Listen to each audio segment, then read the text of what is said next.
Ho, ho, ho. Merry Christmas, Superboy. Tonight, I'm going to say you a bedtime poem just for Superboy. 'Twas the night before Christmas, when all through the house not a creature was stirring, not even a mouse. The stockings were hung by the chimney with care, in hopes that St. Nicholas soon would be there. The children were nestled all snug in their beds, while visions of sugar plums danced in their heads. And Mama in her kerchief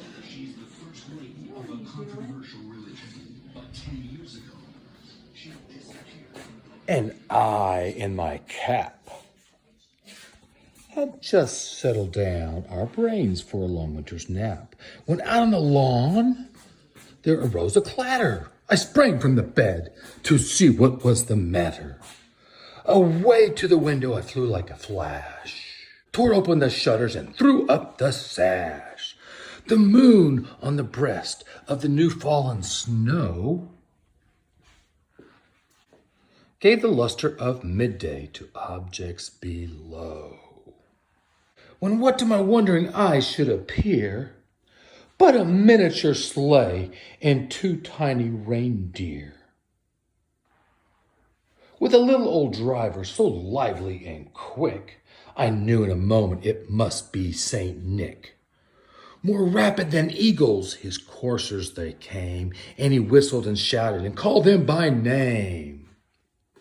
Now Dasher, now Dancer, now Prancer and Vixen, come on, Comet, Cupid, Donner and Blitzen. To the top of the porch, to the top of the wall, now dash away, dash away, dash away all.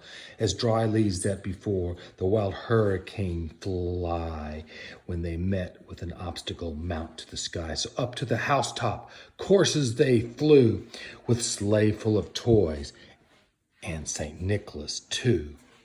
And then a twinkling I heard on the roof, the prancing and pawing of each little hoof. As I drew in my head and I was turning around, down the chimney St. Nicholas came with a bound. He was dressed all in fur from his head to his foot, and his clothes were all tarnished with ashes and soot. The bundle of toys he had flung on his back, and he looked like a peddler just opening his pack. His eyes, how they twinkled, his dimples, how merry. His cheeks were like roses, his nose like a cherry. His droll little mouth was drawn up like a bow, and the beard of his chin was as white as the snow. The stump of his pipe he held tight in his teeth, and the smoke it encircled his head like a wreath. He had a broad face and a little round belly that shook when he laughed like a bowl full of jelly. He was chubby and plump and a right jolly old elf, and I laughed when I saw him, in spite of myself. A wink of his eye and a twist of his head soon gave me to know I had nothing to dread. He spoke not a word, but went straight to his work and filled all stockings. Ooh, then turned with a jerk, and laying his finger aside of his nose and giving a nod up the chimney, he rose. He sprang to his sleigh, to his team gave a whistle, and away they all flew like the down of a thistle. But I heard him explain ere drove out of sight. Happy Christmas to all, and to all a good night. See you on Christmas Day, Superboy. I'm bringing you some nice presents. Hope you've been a good boy.